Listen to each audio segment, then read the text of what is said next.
Hey guys, no, this is not to deceive you. I'm alive. I haven't been playing for a while, but I've been streaming, and I'm back. Season 3. So as you can tell, season 3 is out. It is like 1:50, so maintenance is still going on. I don't know what to expect from this back to basics patch. I am only optimistic, so I'm hoping that it goes well, but you never know with certain things, right? So we're just gonna go through this and see how it goes. You're probably wondering what's behind me. So what is that thing behind me? So obviously I'm just my decorations, you know, it's my Devil May Cry gun at the back, but just in case the patch notes aren't good, you know where I was going. So we're just gonna see. There's balance updates now, which is really good. That's the most scariest part. New character selection BGM, new customization slots. Hold on.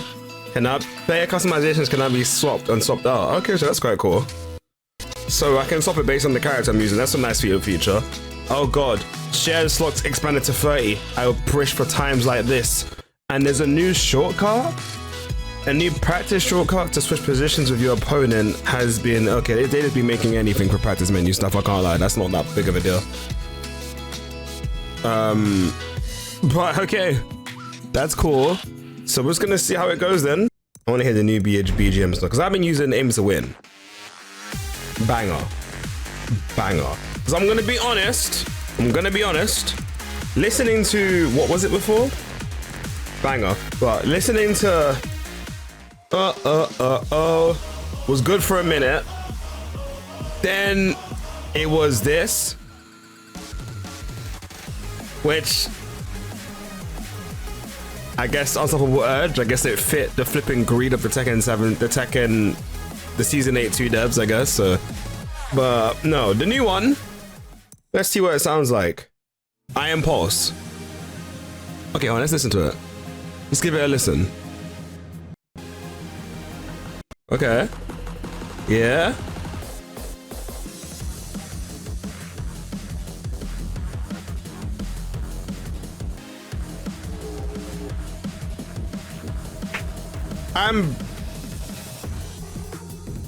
Okay, maybe it sounds better as it goes on, but the thing is, you never want character select for that long. So it's not sounding. Okay, hold on. Wait, map drop. Okay.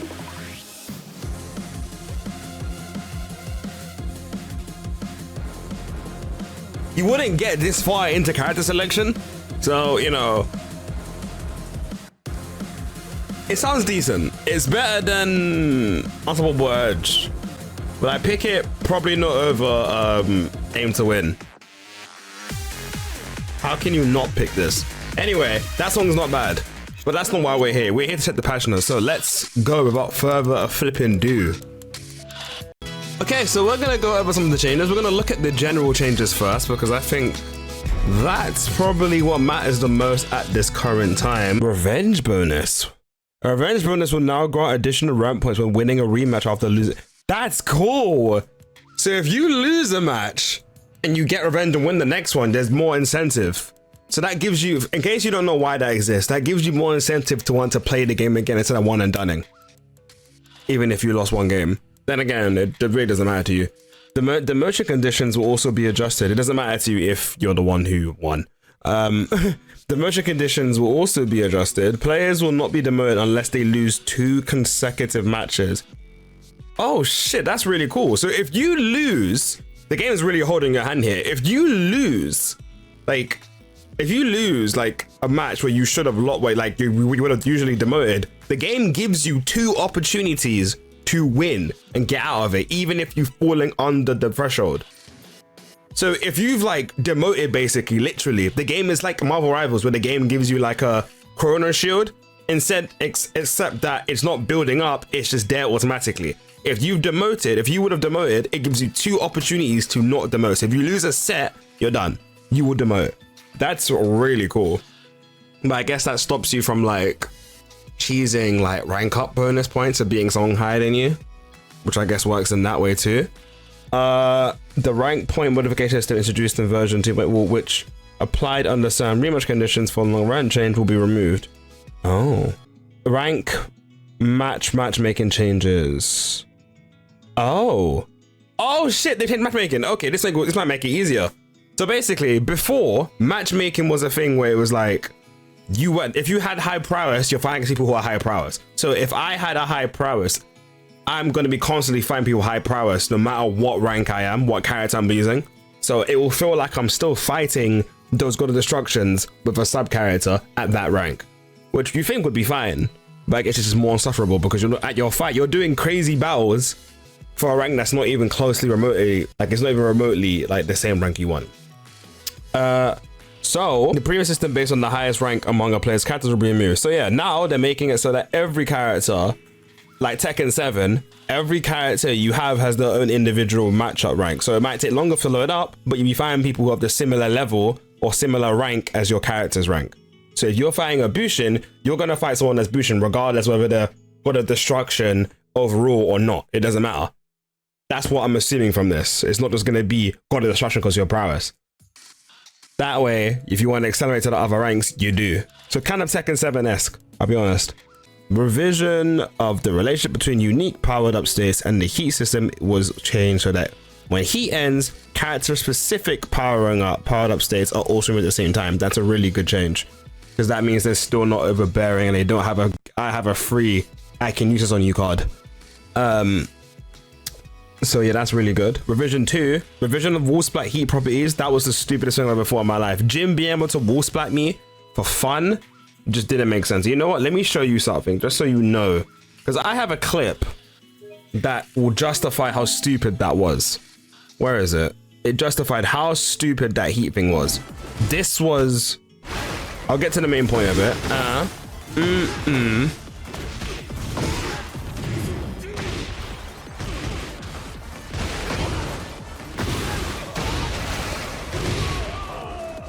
What business did he have wall splatting me and then wall splatting me twice?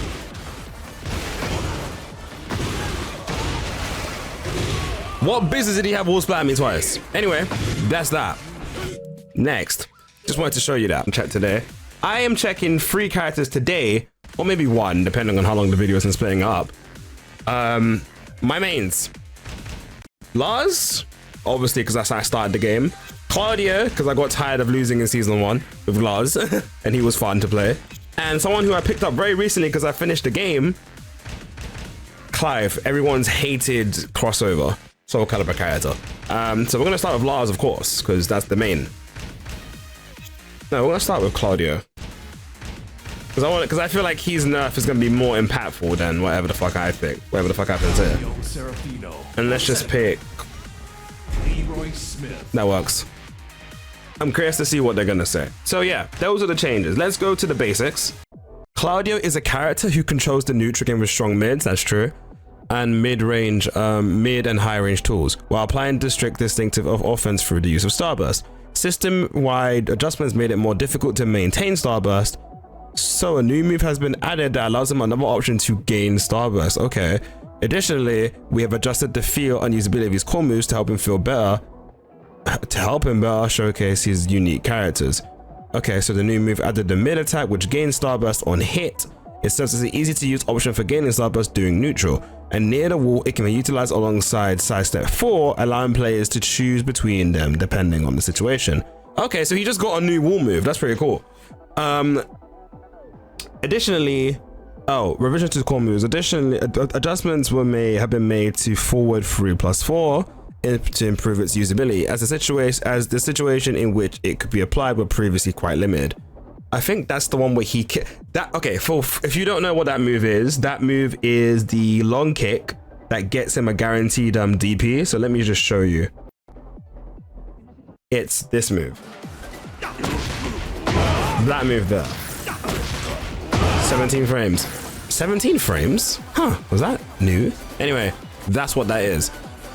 So yeah, additionally, because Claudio is a character who primarily relies on mid and high range attacks, we have revised the lower attack during sidestep 4, tending to overly restrict the opponent's options in certain situations.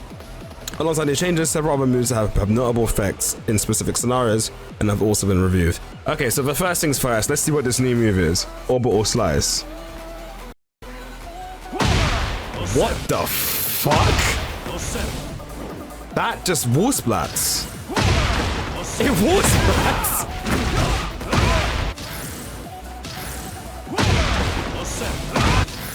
Can I like, hold on. 63 off of that. It's not much, but okay, that's weird. So you can opt between sidestep thingy. It's -7. So it's a -7 move. So at the wall, he has that. This, which, oh shit, oh wait.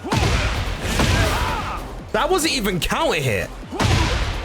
Oh no, that was, wait, was that? No, it's not even counter hit. So if he hits you on that, you can get that guaranteed. Okay. And it's a 17 frame mid move. Okay. 17 frames and you can use that at the wall.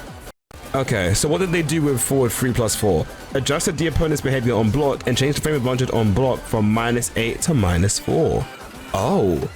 So now it's got better tracking. Now it does chip damage on block and adjusted the tracking performance to make it more likely to hit opponent's side step and to the right.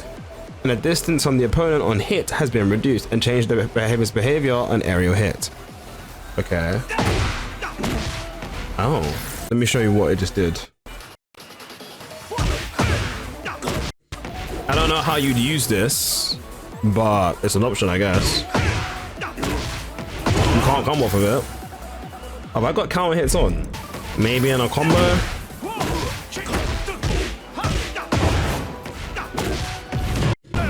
No, it doesn't make sense. I don't know what that's for. Okay, but maybe you can use it as wall carry? 1, 2, I don't see why you'd use that. I get on block it's less punishable, and I guess if you try to step it, he get clipped in it. So yeah, it's a good move. It's also a high though, and it's +4 and it does, it's -4 and it does chip damage, so he's not that far off advantage. I don't know if you can do anything off of that. I feel like he's still like in the danger zone if he presses the button. Can he step? Let's see. You can step. You can get away with stuff now with this move now. -4, some pushback, he can do that. It's not beating. This is the only thing he'll do, right? He can do that. It's actually got some utility. It's another move you can do in neutral. You can say, bam, if you try to press and he hits you with that, okay. That's a good change. Because he's got evasive moves, it works. But if he didn't, it wouldn't work. You can kind of still his turn a little bit. Or, flat out, he can just do this. Oh, if I get it right. If he feels like you're gonna press on him, that's a jab. So the world, so just to let you know, that's just a jab. So the world is open. The possibilities are endless for what you could do if like, because -4 is on the verge of not being able to sidestep, but you can still step. You're negative, but you're not negative enough where you can't step. Like -5, -6, before -8, he's not stepping shit. He's just forced to stay there. He couldn't do anything, but now you legit can do that. But obviously if they throw a mid, it's a different story. If it's a mid, you have to just rely on stepping. So let's say fast mid, right? Down 4-2. You can't do that, obviously. So now it really just it just depends on what the Claudio knows. Because depending on what move they throw, you can just step and punish. So it's like a filler move that he can use. Because Leroy is weak to his left side. Yeah, okay, that's kind of cool. Interesting. What's next? Up forward 1+2. The startup of the move has changed from 21 to, okay, so it's actually faster. And they expanded the attack hitbox downward.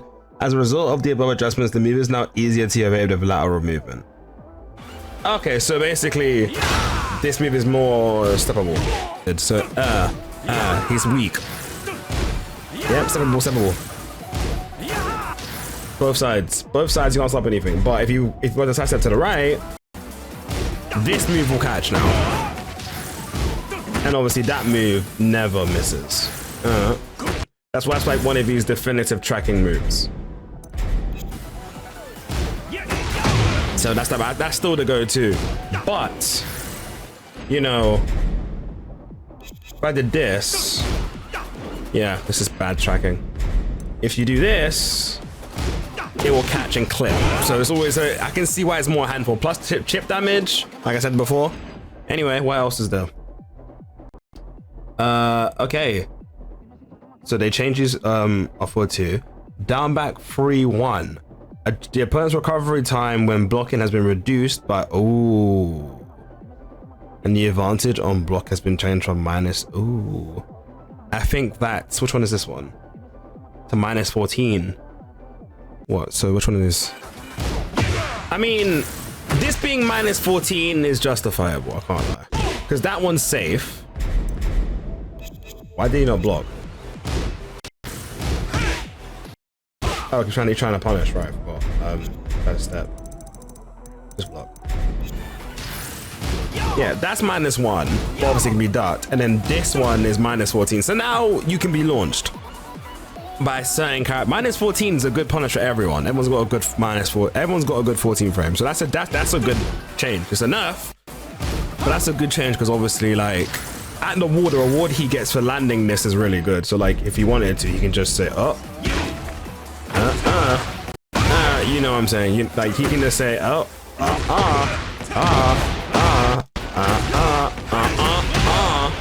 that does more damage. I didn't do that much damage before. Anyway, yeah, so that's a good change. That's a good nerf. Oh, what's this? Increased recovery on back 3-3 and on recovery on block and whiff by 2 frames. So that's in the frame advantage on block. The minus. Okay, so he's more punishable. Because I guess people before were just abusing it because it was only jab punishable. I didn't know. I thought it was more than jab. To be honest, I barely used mid before because I thought it was like more than minus 10. The fact that that was minus 10 is criminal.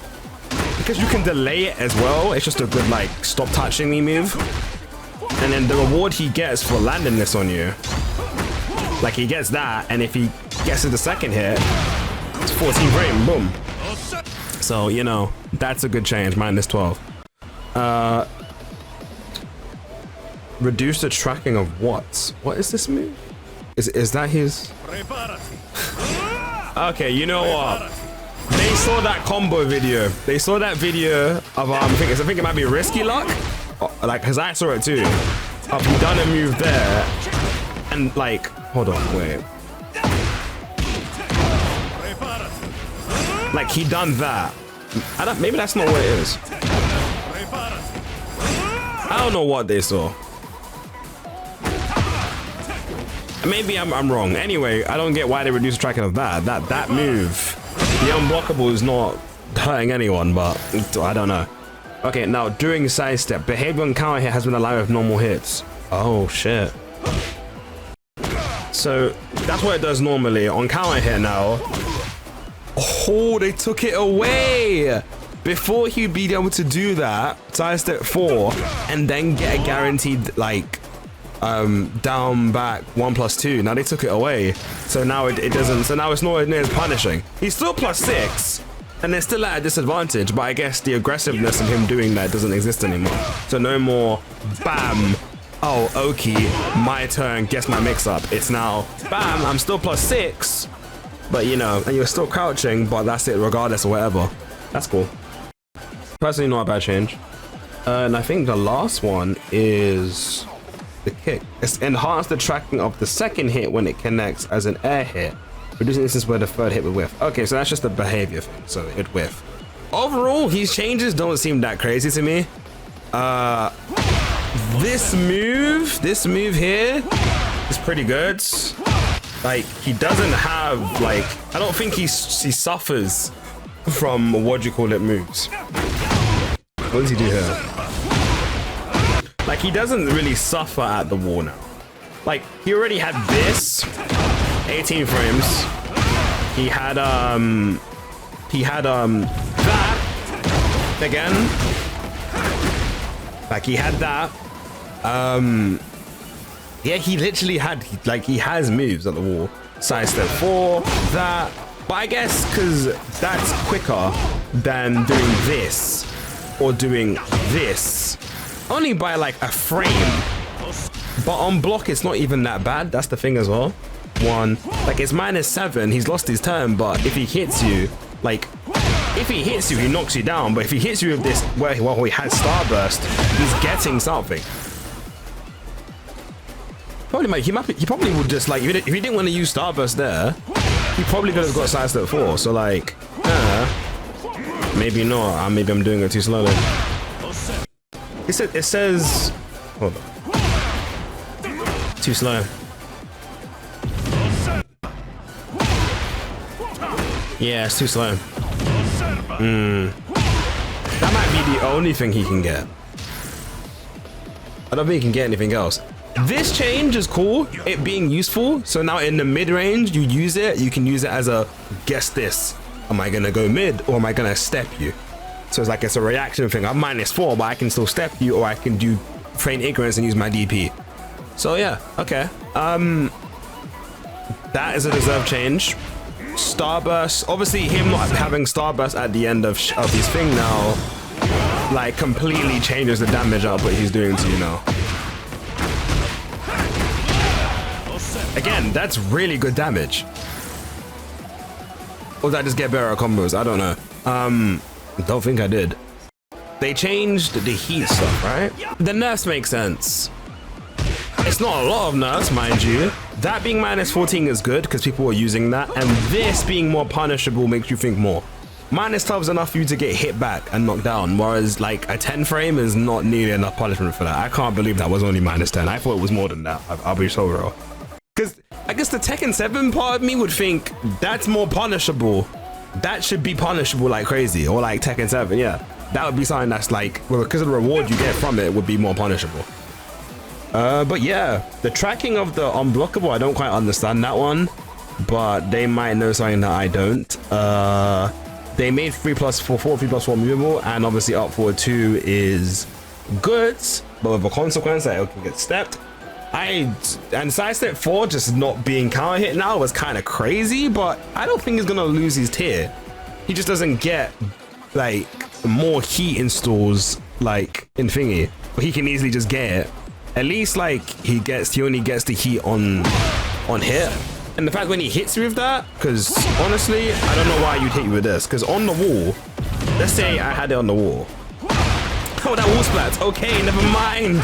Never mind, it wall splats. I did this earlier at the start. Overall, I don't think Claudio got changed all that much. It just feels like you're still got good, you're still normals. You have more riskier stuff now. -14 is quite risky. Sidestep 4 is still Sidestep 4, except there's no counter hit now, so no off guarantee. And 3+4 actually is like useful. So, you know, they're keeping his mid-range stuff, like mid-range and high stuff good, but they're crushing like some of the stuff that was like annoying about the character that he was getting off with. Because I think he was getting off with a lot, quite a bit. Surprised he didn't touch forward 3-2. But maybe there's not much more you can do about that move because they've kind of done everything they can, I guess. I don't know. Anyway, I'm okay with this. What do you guys think? Let me know in case I don't make this the same video.